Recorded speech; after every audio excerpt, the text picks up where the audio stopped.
Hello guys, जय श्री राम। क्या हाल चाल। तो आज हम बात करने वाले हैं ईरान वर्सेस इजराइल।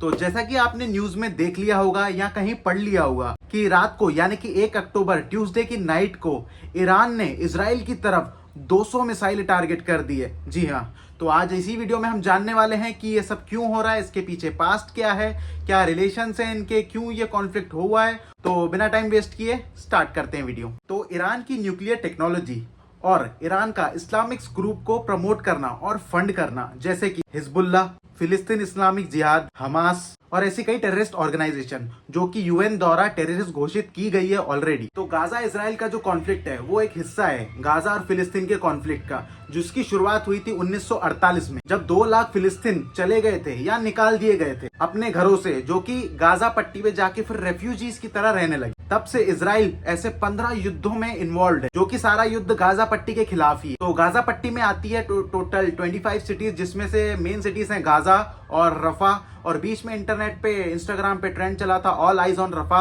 वो तो आपने देखा ही होगा। तो वो इजराइल और गाजा स्ट्रिप की फाइट है। तो करंट रिलेशंस की बात करते हैं इंडिया की क्या रिलेशंस है।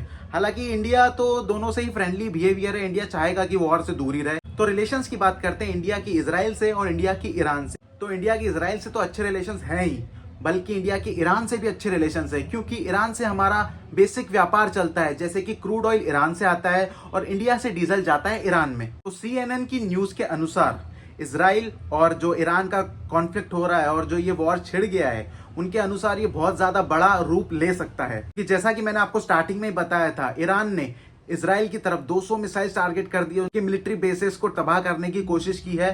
तो जैसे ही ईरान ने 200 मिसाइल टारगेट की थी इजराइल की तरफ, तो इजराइल के पीएम ने जस्ट 1 घंटे के अंदर उनको एक मैसेज दे दिया था कि ईरान ने जो ये हरकत की है उनको इसका खामियाजा भुगतना पड़ेगा। वहीं ईरान का इस पे टेक था कि ईरान ने ये मिसाइल इसलिए फायर किए ताकि वो इजराइल को एक वार्निंग दे रहा है कि डायरेक्ट वॉर में ना घुसे। ईरान की तरफ से एक और मैसेज आया था कि ये जो हमने किया है ये जस्ट हमारी एक झलकी थी, अगर इजराइल इसमें फिर से रिटेलिएट करता है तो ईरान की तरफ से इससे भी बड़ा हमला हो सकता है। तो इन सब की शुरुआत हुई थी बस 24 घंटे पहले, जब इजराइल लेबनान के लैंड में घुस गया था। हिजबुल, जो कि एक इस्लामिक टेररिस्ट ग्रुप है जिसको ईरान बैक करता है, उसको खत्म करने के लिए इजराइल घुसा था लेबनान में। और कुछ ही दिन पहले इजराइल ने उनके लीडर हसन नसरल्ला को एक स्ट्राइक में मार गिराया था बेरट में। और ये पहली बार नहीं है जब ईरान ने इजराइल पर डायरेक्ट अटैक किया है, इसके पहले भी ईरान ने इजराइल पर अटैक किया था। तो अप्रैल में ईरान ने इजराइल के ऊपर ड्रोन अटैक्स और मिसाइल्स दागी थी, जिसका रिटेलिएशन करते हुए इजराइल ने सीरिया में जाके अटैक किया था। सीरिया की न्यूज तो आपने पढ़ी होगी, बीच में बहुत ज्यादा ट्रेंड उसका भी चला था कि सीरिया पे अटैक कर रहा है इजराइल। और अप्रैल में अटैक करने से पहले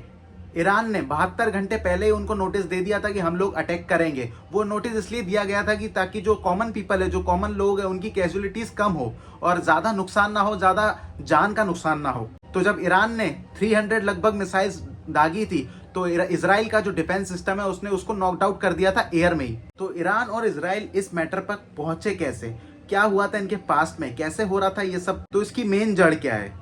तो मेन जड़ ये है कि इजराइल जो है वो कि लेबनान में जाके बार बार स्ट्राइक्स कर रहा था। जो इस्लामिक टेररिस्ट ग्रुप थे हिजबुल्लाह, हौथिस था जो कि यमन में था, उसको भी मार गिराया था उनके कमांडर को इजराइल ने।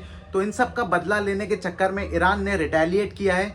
ईरान का कहना है जो गाजा स्ट्रिप है वो हमारे ही लोग हैं और हम उनकी सेफ्टी करेंगे, हम बार बार मरते हुए इजराइल से नहीं देख सकते उनको। तो जब इजराइल लेबनान में जाके अटैक किया था लीडर्स को मारने के लिए, इस्लामिक टेररिस्ट ग्रुप के लीडर्स को मारने के लिए, तब लगभग 1000 पीपलों की डेथ हो गई थी, 1000 कैजुअलिटीज हो गई थी।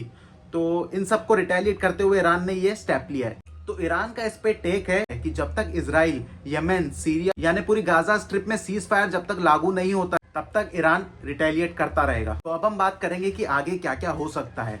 तो जैसा कि ईरान ने कहा था, इजराइल ने लेबनान में घुस के नसरल्ला, हमास के पॉलिटिकल लीडर इस्माइल हनिये को मार गिराया है। तो इसके जवाब में Israeli prime minister Benjamin Netanyahu ने स्पीच दी थी, जिसमें उन्होंने कहा था कि ईरान क्या सोचता है कि इजराइल पहुंच नहीं सकता। ऐसा मिडिल ईस्ट में कोई पार्ट नहीं है जहां पे इजराइल पहुंच नहीं सकता, इजराइल की मिसाइल्स पहुंच नहीं सकती। तो ईरान चौकन्ना रहे। और जहां तक नसरल्ला की डेथ की बात है, इजराइल ने कहा कि उसका मरना तय था, उसका मरना जरूरी था, क्योंकि पहली बात तो वो टेररिस्ट ऑर्गेनाइजेशन के साथ काम कर रहा था, और दूसरी बात इजराइल नहीं चाहता था कि उसके एनिमीज ज्यादा बढ़ते जाएं ताकि लार्ज स्केल पे अटैक हो इजराइल के ऊपर। इसलिए इजराइल ने क्लियर कट कह दिया कि हम अपने एनिमीज को पहले ही साफ करते जाएंगे। उसी के खिलाफ ईरान के प्रेसिडेंट मसूद पेजेश्कियन ने कहा जो ट्यूसडे को हमने मिसाइल्स फायर किए वो तो सिर्फ एक छोटा सा पोर्शन है हमारी मिलिट्री पावर का, हमारी फोर्सेस का। इससे बहुत ज्यादा कई गुना तक हम लोग फाइट कर सकते हैं और वॉर में आ सकते हैं। तो अब हम लोग बात करते हैं कि इसमें यूएस यानी कि अमेरिका का क्या रोल हो सकता है इस वॉर में। तो जैसा कि हम सब लोग जानते हैं यूएस पूरी तरीके से इजराइल को सपोर्ट कर रहा है, क्योंकि दोनों एक दूसरे के मिलिट्री पार्टनर्स है, दोनों एक दूसरे को वेपन सप्लाईज करते हैं। यूएस का ये क्लियर कट मैसेज है ईरान को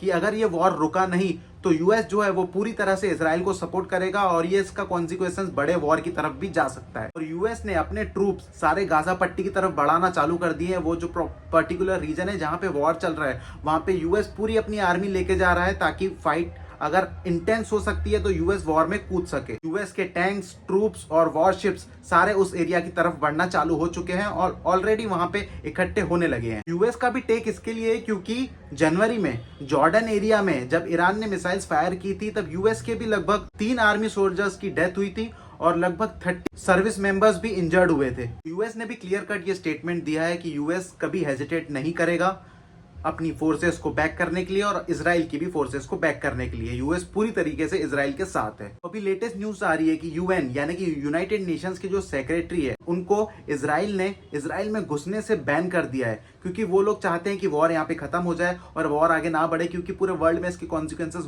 होंगे और बहुत बुरे होंगे। तो इजराइल ने उनको बैन कर दिया इजराइल में आने से, यूएन सेक्रेटरी एंटोनियो ग्यूटेरेस को। तो इस वीडियो का कंक्लूजन यही है कि वर्ल्ड वॉर तो हो सकता है, क्योंकि ईरान वहां पे रुकने को तैयार नहीं है और इजराइल तो अब रिटेलिएट 100% करेगा ही, क्योंकि लगभग 200 मिसाइल्स उसके ऊपर फायर हुई है। तो इजराइल तो अब चुप बैठने नहीं वाला है। और अगर हाँ ये वॉर ज्यादा बढ़ा और यूएस इसमें कूद गया तो भैया ये 100% वर्ल्ड वॉर की तरफ जाएगा। तो आज की वीडियो में इतना ही, मिलते हैं आपसे नेक्स्ट वीडियो में। अगर वीडियो पसंद आया हो तो एक लाइक छोड़ देना और चैनल पे नए हो तो सब्सक्राइब कर देना। तब तक के लिए बाय बाय, टेक केयर, जय श्री राम।